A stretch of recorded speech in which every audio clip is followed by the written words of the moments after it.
It's mid-February, and if you're like the rest of us, you've possibly already fallen off the wagon, or you're about to when it comes to your New Year's resolutions or your New Year's goals. I'm Shanna. Welcome to My Life Under Renovation. I'm so glad you're here. And today, I hope you'll enjoy these 10 tips to help either keep you on track or to hopefully get you back on track. Number 1, what is your why? Like, why did you start this? Why are you interested in losing weight? Why are you interested in getting stronger? Why do you want to build muscle?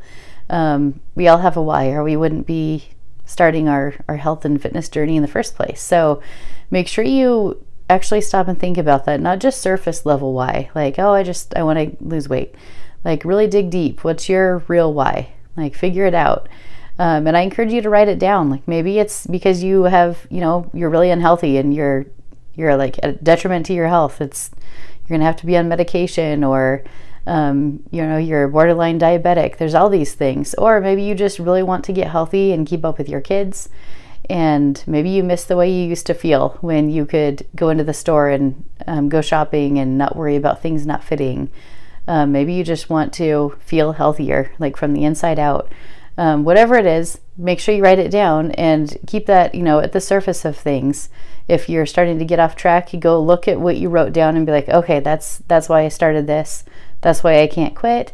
And but make sure you know your why. Don't just start it willy-nilly. Have a purpose. Okay, number 2, if you have a larger, more overarching goal, break that goal down into smaller little pieces. So there's nothing worse than having this huge goal that you're trying to reach and feeling like you're treading away and putting in the work and not making progress. But sometimes just breaking that goal down into smaller ones is so helpful, because then you see those tiny little changes that are happening. So for example, if you're trying to lose 100 pounds, that's a big goal. But if you break it down into 10-pound increments, so every 10 pounds I lose, I'm going to reward myself, that sort of thing. It makes it easier to see and the progress that you're making, and also to see an end in sight. Like, okay, 10 pounds down. So that's what I did this last month, the month of January. I managed to lose 10 pounds.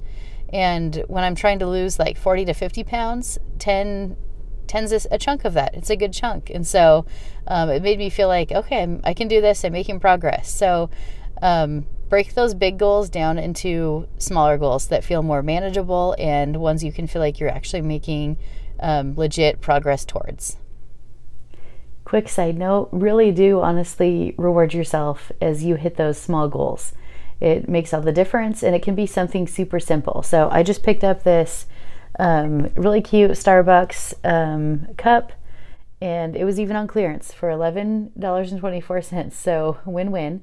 But it's also going to help make me continue to drink all of my water each day. So it's kind of, it can be anything big or small. Some ladies will go get a massage, or go get their nails done, go get their hair done. But for my first 10-pound weight loss reward, I chose to get a new drink cup, and I'm so excited about it. I'm excited to drink water from this bad boy. Anyways, make sure you reward yourself. Number 3, have a plan. So when I say this, I mean menu planning and plan for your exercise. So I start every Saturday with creating a menu plan for the upcoming week. And I created this document years ago, but it's got a spot for your breakfast, lunch, dinner, snacks. Come up with a whole menu plan, and then at the bottom even has a space for your shopping list. So you know what you need to pick up if it's not in your house already. And then comes the actual food prepping. Make sure you plan in time to do this. I do this every Sunday afternoon. I'll go grocery shopping Sunday morning, and then I do the food prep and menu planning or menu preparing on Sunday afternoons. So even things like this, like cutting up fresh vegetables and having those prepared, it leaves less likelihood that you will reach for something that you shouldn't be having as the week goes on. And also make sure you have a plan for your exercise. Will you do that in the mornings, during a kid's nap time, after work in the evenings? Just have a plan. Number 4, keep yourself inspired. So this can mean a lot of different things to different people, but basically try to surround yourself with as much positivity and encouragement throughout your day as you can.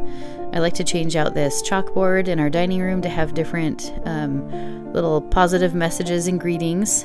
And I also decided to catch some clips from my daughter's room because she has just the cutest, most inspirational little sayings all over her walls, which I just love. So you can definitely do that through artwork in your home. It's a wonderful way to do that.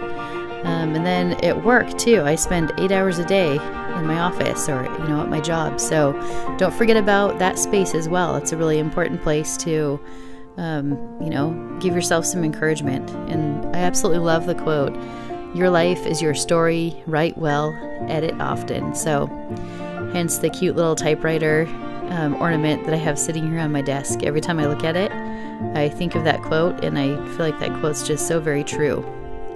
Another spot you can find some inspiration is your wardrobe or in your jewelry. Just little subtle messages. Also pictures of yourself, maybe of a time when you felt really happy and confident and, that you'd like to get back to that phase. Number 5. Do something called an in-body scan or take your measurements, or both. So first off, I think everyone knows what measurements are.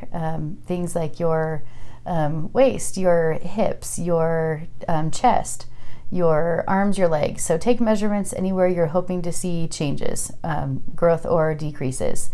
And then the next thing though, the in-body scan. A lot of people are not familiar with that term, but it's one of the most amazing machines. It's really quick, it's simple, it's painless, and it gives you all the info you could ever want to know about your body composition. So it lets you know your fat percentage, your body fat percentage, your muscle percentage, and then also your water content and a whole bunch of other great info.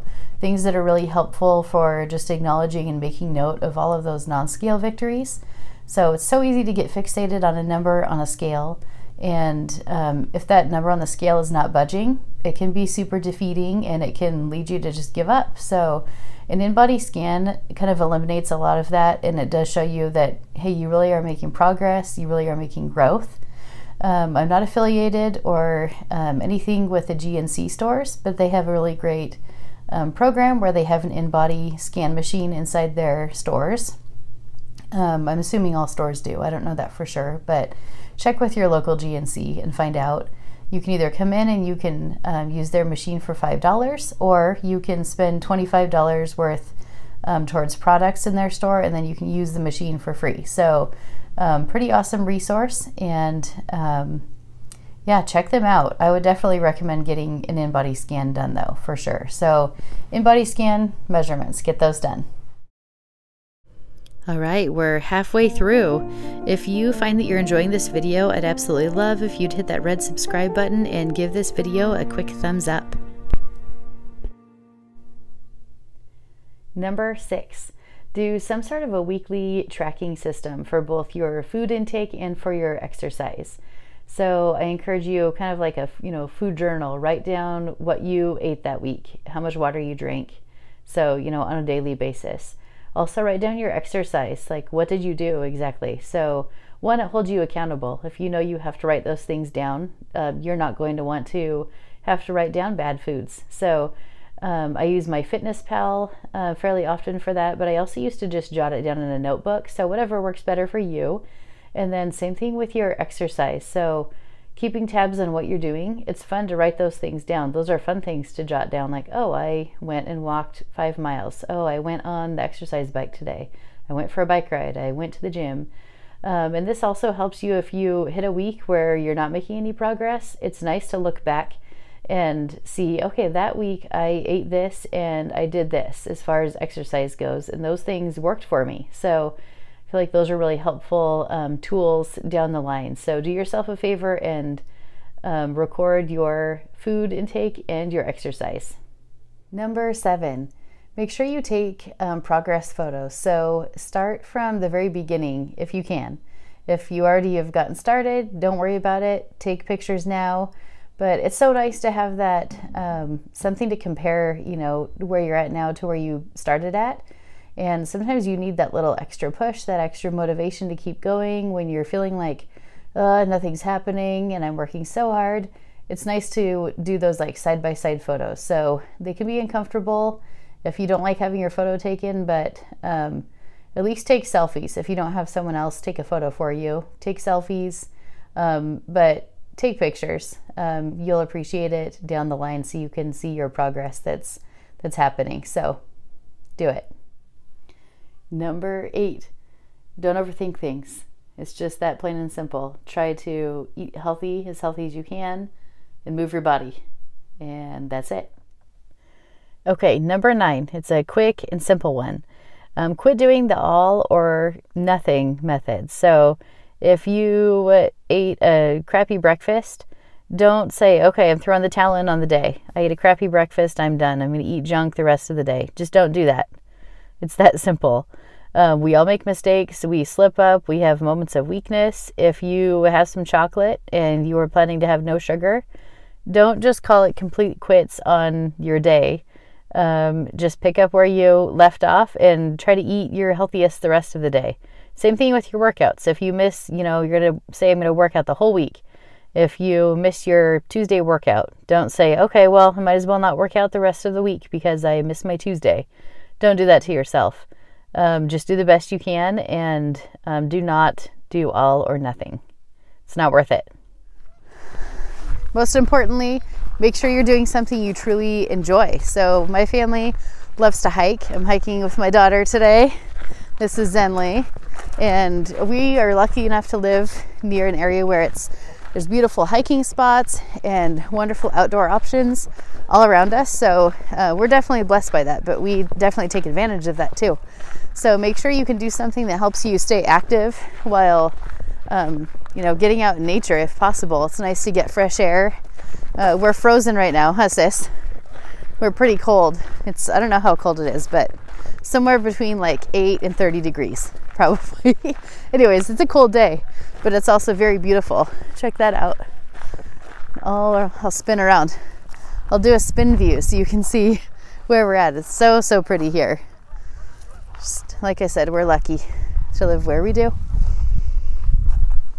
And that's it. I hope you guys got some great tips and some helpful pointers to help either get you back on track or to stay on track and go smash those goals you have this new year. And if you found any of this helpful, I hope you'll hit subscribe and hit that like button and come back for more. So if you're interested in anything that has to do with health and fitness, DIY projects, home decor, home life, and thrifting and budgeting, then that's what you'll be finding here at this channel. So make sure you don't forget to come back, and I will see you for the next one. Bye.